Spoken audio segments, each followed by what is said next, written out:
મંચ ઉપર ઉપસ્થિત સૌ સન્માનનીય સાથીઓ, સમગ્ર મંચ સન્માનનીય છે, સૌના નામના લિસ્ટ કરજો. મારી સાથે વડગામથી ઉપસ્થિત મારી ટીમના સાથી સતીશભાઈ વણસોલા, ચીલા કાકા જેમણે હમણાં વક્તવ્ય આપ્યું, અશોકભાઈ, બનાસકાંઠા ભારતીય જનતા પાર્ટીના આગેવાન નેતા જિલ્લા ડેલિગેટ અશ્વિનભાઈ સક્સેના, બીજા અશ્વિનભાઈ, પૂર્વ મંત્રી સન્માનનીય દોલતભાઈના ચિરંજીવી મારા મોટાભાઈ સમાન અશ્વિનભાઈ, બનાસકાંઠા જિલ્લા કોંગ્રેસના એસસી ડિપાર્ટમેન્ટના ચેરમેન સાથી પ્રવીણભાઈ વરણ, આ કાર્યક્રમનું આયોજન કરનારી સમગ્ર ટીમ, 100 ગામના પટેલ બબાભાઈ, તેમણે ખૂબ સરસ વાત કરી, અને અશ્વિનભાઈ સક્સેના મને સૂચના આપનાર કે રાજકીય વાત નહીં કરવી, પૂરી રાજકીય વાત કરનાર સોનાજીભાઈ, બાબુભાઈ અમારા વડગામ તાલુકાના કોંગ્રેસ પક્ષના અમારા સાથી, તમામ રાજકીય પક્ષના મિત્રો અહીંયા ઉપસ્થિત છે. પણ આજે રાજકીય કોઈ વાત કરવાનો નથી. 14મી એપ્રિલની ઉજવણીમાં અશ્વિનભાઈ, હમણાં હું હુબલી ધારવાડ ગયો હતો, કર્ણાટક. તો કર્ણાટકના શ્રમ મંત્રી સંતોષ લાડે 14મી એપ્રિલના સેલિબ્રેશનનો કાર્યક્રમ રાખ્યો હતો. આગલા દિવસે હું પહોંચ્યો એટલે મને કહ્યું કે અહીંથી 20-25 કિલોમીટરના અંતરે એક હોસ્ટેલ છે, અને એનો ઇતિહાસ શું છે જિગ્નેશભાઈ અમે નહીં કહીએ, તમે રૂબરૂ જોતા આવો. એટલે કાર્યક્રમનો સમય સાંજનો હતો, 14મી એપ્રિલે. બપોરે ત્યાં હું આંટો મારતો આવ્યો. એટલી ગજબ વાત જાણવા મળી કે મંચ અને જ્યાં સુધી મારો અવાજ પહોંચે છે એ બધા વાત બરાબર સાંભળજો, સમજજો અને જીવનમાં ઉતારજો. વાત એવી છે કે ડોક્ટર બાબા સાહેબ આંબેડકરના જન્મની પહેલા ડોક્ટર બાબા સાહેબ આંબેડકરનો પણ જન્મ નહોતો થયો, અને જ્યોતિબા ફૂલે અને સાવિત્રીબાઈ ફૂલે મહારાષ્ટ્રમાં સામાજિક ક્રાંતિની, જાતિવાદને ખતમ કરવાની ક્રાંતિની શરૂઆત નહોતી કરી.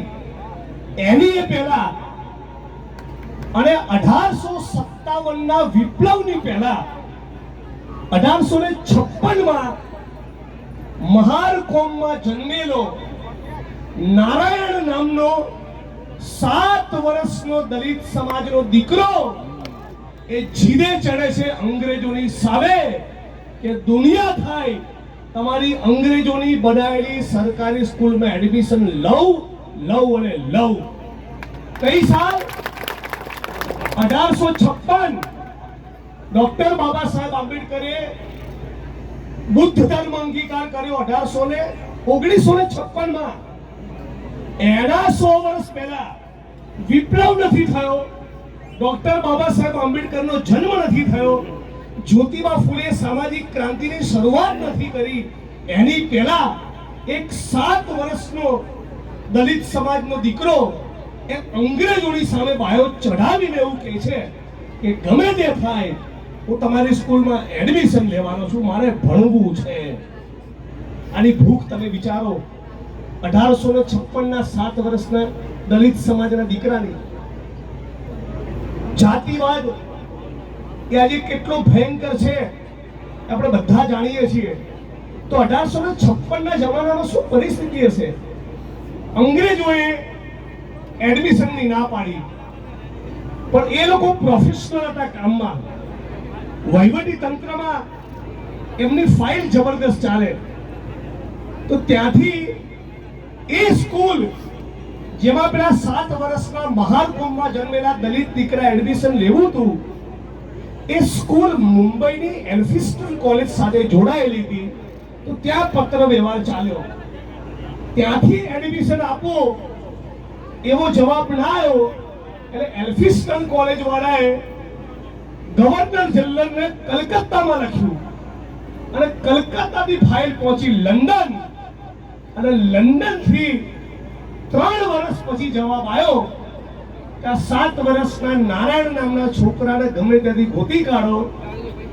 અંગ્રેજ સલ્તનતે ડિસિઝન લીધો છે કે આને સ્કૂલમાં એડમિશન આપવાનું થાય છે. પણ એક મહાર કોમનો મજૂરનો દીકરો 7 વર્ષનો એ કાળના પ્રવાહમાં ખોવાઈ ગયો. એને કોઈ શોધી શક્યું નહીં. 70 વર્ષ પછી આ અંગ્રેજોની સાથે જે ફાઇલ ચાલી હતી, જે કાગળનો પત્ર વ્યવહાર થયો હતો, એ ડોક્ટર બાબા સાહેબ આંબેડકરના હાથ લાગ્યો. અને બાબા સાહેબ આંબેડકરને ખબર પડી કે કોઈ નારાયણ નામનો છોકરો એ કર્ણાટકના હુબલી ધારવાડ વિસ્તારમાં 1856 માં ભણવા માંગતો હતો. એ છોકરાની સ્મૃતિમાં ડોક્ટર બાબા સાહેબ આંબેડકરે મહારાષ્ટ્ર અને કર્ણાટકમાં હાકલ કરી અને પોતે ડોક્ટર બાબા સાહેબ આંબેડકરે એ હુબલી ધારવાડની જગ્યામાં આવા દલિત દીકરાઓ ભણતરથી વંચિત ના રહે એના માટેની હોસ્ટેલનું મકાન ઊભું કર્યું છે. કોઈ કાર્યક્રમમાં ડોક્ટર બાબા સાહેબ આંબેડકર વિદેશ ગયા છે અને એ સમયગાળા દરમિયાન એ હોસ્ટેલ ચલાવવા માટે પૈસા ખૂટી ગયા. ડોક્ટર બાબા સાહેબ આંબેડકર ભારતમાં છે નહીં, મહારાષ્ટ્રમાં છે નહીં. મેસેજ એમના જીવન સંગીની રમાબાઈને મોકલ્યો. આપણે એમને રમા તાઈ કહીએ, તાઈ એટલે માતા. એ દોડાદોડ એ હુબલી ધારવાડ ગયા અને પોતાના દાગીના વેચીને પણ હોસ્ટેલનો ખર્ચ એમણે કાઢ્યો.